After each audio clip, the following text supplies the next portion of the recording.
Bueno, el Pleno de la Cámara de Diputados aprobó ayer la llamada Ley Antifacturas y para analizar este tema invité a Juan Carlos Tamayo. Él fue el procurador fiscal de la Federación. Juan Carlos, ¿cómo estás? Muy buenas noches. Muy bien, Leo, muchas gracias. Te agradezco mucho la invitación. A ver, si era un problema, sigue siendo un problema real el tema de las facturas falsas, ¿no? Bueno, realmente es un problema real para efectos de recaudación, sí, para efectos de control de legalidad. Y yo siento que se ha dado adicionalmente una gran carga de medios al tema del temor por la expedición, el control y el manejo de facturas apócrifas. Sí. Yo te voy a decir que realmente lo que se está tratando de erradicar son la emisión de facturas que tengan una naturaleza simulada, inexistente, o de alguna manera se encuentren falseando operaciones que realmente no son reales. ¿Cómo es posible esto? A ver, cuéntanos. Bueno, generalmente a partir de la digitalización sí, existe toda una parafernalia atrás del control de la legalidad de ciertos instrumentos aún de naturaleza digital. Sí. Y se ha dado la tarea a muchas unidades ilícitas, por supuesto, que han integrado delincuencia organizada, de expedir este tipo de instrumentos para facilitar deducciones indebidas, operaciones inexistentes que sean objeto de determinada causa de reducción o evasión de naturaleza fiscal. Y esto ha sido un duro golpe para las finanzas públicas. Ahora, déjame preguntarte, porque cuando las facturas eran de papel, pues puedo entender que esta operación era sencilla, pero hoy las facturas tienen que ir selladas por el SAT. ¿Cómo es posible esto? Se falsean las claves digitales. ¿Cómo? O sea, bueno, realmente... te pregunto porque sí se me hace impresionante que pueda alguien adquirir una factura falsa que esté sellada por el Servicio de Administración Tributaria. Es factible. La autoridad lo ha detectado. Desgraciadamente, ya hay empresas que se dedican en la forma, digamos, habitual y permanente a este tipo de actividades y ha sido toda una condición de ilegalidad. ¿Por qué el SAT no puede, digamos, que sella la factura, detectar que son falsas o apócrifas? Bueno, déjame comentarte. Sí. Desde el año 2000, desde la implementación del sistema Darío en la Secretaría de Hacienda... Que por cierto ha funcionado súper bien, ¿eh? Por supuesto, ha facilitado... Ya ha subido la recaudación sin duda, ¿no? Sí.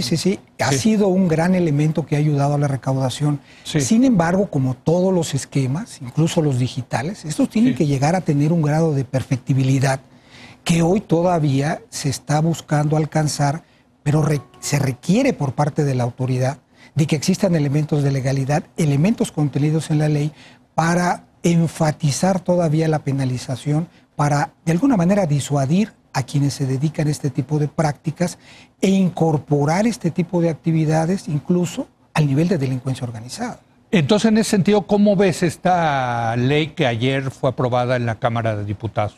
Mira, desde el punto de vista del impulso a la recaudación, yo la veo muy bien. Muy bien. Muy bien. Habrá que tener mucho cuidado con las condiciones, digamos, de discrecionalidad que pueden llegar a quedar en la autoridad. Principalmente yo me iría al lado de los puntos relacionados con los supuestos que se tienen que materializar para condiciones de prisión preventiva, de obviamente considerar dentro de una auditoría todo un esquema de delincuencia organizada. Delincuencia organizada, para puntualizarte, es la consecución de actos entre 3 o más personas con el ánimo, en el caso de la materia fiscal, de defraudar o de eludir alguna carga tributaria o disminuirla. Es lo que, Juan Carlos, sobre todo el sector privado ha criticado mucho, el equiparar esta actividad de las facturas falsas o apócrifas con una actividad del crimen organizado, ¿no? A nivel de narcotráfico, de terrorismo, en fin, ¿no? Bueno, es que realmente, déjame citarte algunos de los supuestos que ya existen hoy y que han sido reforzados a partir de la reforma que fue aprobada el día de ayer en materia de seguridad nacional.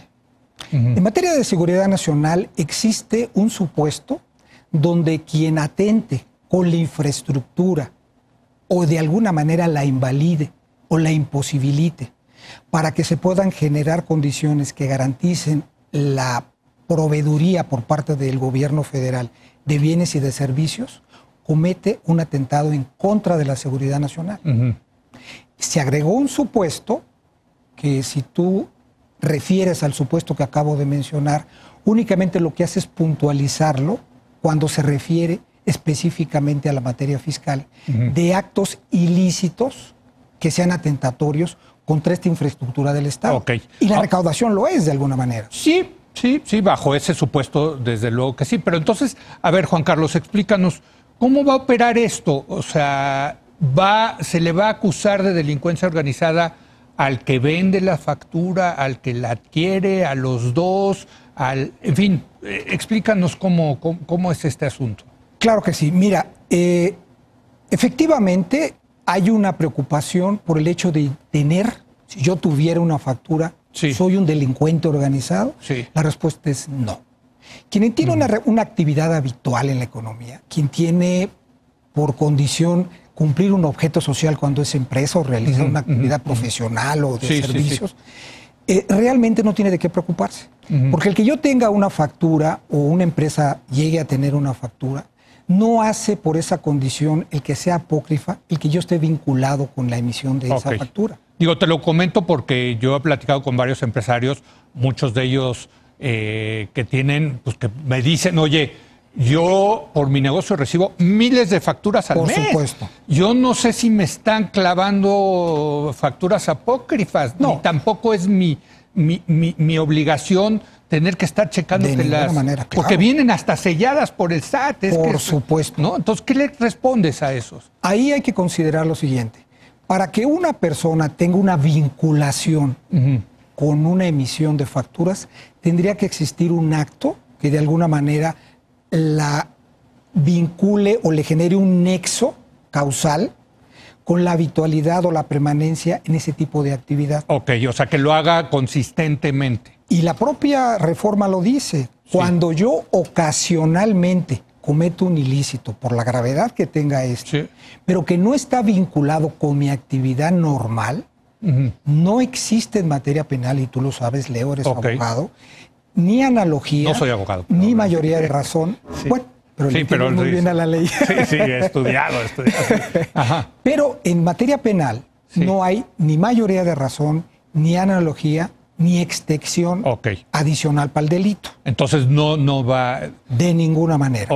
Para que exista una vinculación que me genere, por un lado, una condición de habitualidad, de permanencia o de delito continuado, como se llega a llamar en la legislación penal, yo tengo que realizar actividades que vinculativamente sean reiteradas en la emisión, expedición, venta, enajenación o tráfico de facturas apócrifas. Pero esos son los que las venden, ¿también los que las compran? Digamos, no, de ninguna manera. Una persona que compra una factura tendría que de alguna manera en una auditoría, en un acto de fiscalización de autoridad, verificarse que efectivamente esta persona habitualmente realiza ese tipo de actividades. Te quiero aclarar entonces que van eso más no le exime de responsabilidad. Correcto, pero entonces van más bien por, digamos, esos grupos que, por cierto, entiendo que están muy bien organizados. Por supuesto. Que sí tienen ese negocio de expedir facturas apócrifas. Así es. Más que contra los consumidores, digamos, de esas facturas apócrifas. Resumiéndotelo, en este punto te diría, cuando una persona tenga como objeto social delinquir, estás hablando de organización para generar actos ilícitos. Tú fuiste procurador fiscal. Así es. Supongo que en alguna ocasión viste que existían esos grupos y sentías que no tenías las herramientas jurídicas para ir contra ellos. Bueno, realmente en aquellos tiempos... ¿O te hubiera gustado tener las herramientas? Déjame cambiarte la pregunta. Las herramientas que ahora va a tener el procurador fiscal para perseguir estos grupos, ¿te hubiera gustado tenerlos como procurador fiscal? Por supuesto. ¿Sí? Hacer perfectible la ley siempre es en aras de generar una mejor recaudación, de generar una mejor condición de legalidad. Claro, siempre respetando las garantías del contribuyente y por supuesto que las garantías individuales. Porque muchos hablan de terrorismo fiscal, sobre todo el sector privado. ¿Es terrorismo fiscal esto? Desde mi punto de vista no lo es. ¿No? Y déjame decirte qué armas tiene el contribuyente para llegar al proceso final de considerar un acto como ilícito. Todo empieza con una auditoría o un acto de fiscalización. Correcto. Cuando se encuentran hallazgos, hay una condición en la que la autoridad tiene que generar una querella. En todos los casos, digamos, el monopolio de la acción legal está en el Ministerio Público. En materia financiera y en materia fiscal particularmente, lo tiene la Secretaría de Hacienda. Correcto. Segundo candado. Sí. Y posteriormente pasa al Ministerio Público para ver si este tiene una procedencia que determinará, valorará y calificará un juez. Es decir, un poder distinto al administrativo o ejecutivo. Ok. Y sin embargo, no termina ahí la cadena, digamos, de, yo diría, garantías y de respaldos de la ley, sino que una vez que se da esta condición de análisis por parte de un juez, hay primera instancia, segunda instancia, amparo, y todavía hay revisión después del amparo. Déjame preguntarte, quizás se nos acabó el tiempo, pero tengo muchas preguntas al respecto. Te voy a pedir que, a ver si regresas un día para... Pero antes, yo tengo la impresión de que el SAT, cuando realizaba una auditoría y encontraba irregularidades, lo que quería era recuperar el dinero, más que meter a la persona o al contribuyente a la cárcel. ¿Esto cambia esa regla, Juan Carlos? De ninguna manera. ¿No? La autoridad siempre tiene un ánimo recaudatorio. Desde luego. Y sobre todo de control también, porque son las dos condiciones. Sí. Pero yo te puedo decir... O sea, ¿de qué me sirve el contribuyente en la cárcel si mejor lo que quiero es recuperar ese dinero? ¿No? Y la autoridad... Ese era, digamos, el espíritu. Y sigue siendo la misma óptica de autoridad. Ok. El terrorismo sería actuar como un Estado de naturaleza totalitaria, con la única condición de asustar, inhibir y sobre todo proscribir a la ley como el guardián de la legalidad. En este caso no lo ves así. No lo veo de este. En conclusión, Juan Carlos, y te pediría que regreses con nosotros porque hay muchos otros temas de que platicar fiscales, desde luego.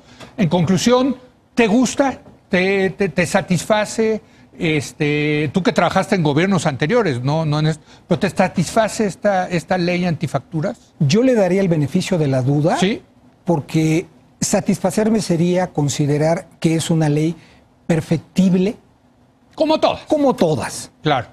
Yo siempre he dicho que hay que hacer mejores leyes y menos tribunales y menos condiciones de ilegalidad. Sí. Desde ese punto de vista te puedo decir que si la ley contribuye a la recaudación, estaría yo en la mejor condición de decirte, me satisface. Hoy soy un observador, al igual que todos, y lo que te puedo decir es que es una ley que no le veo yo condiciones para que la gente sienta temor o considere al Estado como que está implementando un sistema de terrorismo fiscal. Pues Juan Carlos Tamayo, muchas gracias por venir y pronto te invitaremos de nuevo para hablar de otros temas fiscales porque está muy caliente el tema fiscal, ¿no? Estoy totalmente de acuerdo y con mucho gusto estaré contigo. Gracias a Juan Carlos Tamayo, gracias a usted por habernos acompañado. Yo lo espero mañana en punto a las 10 de la noche cuando otra vez sea la hora de opinar. Aquí nos vemos.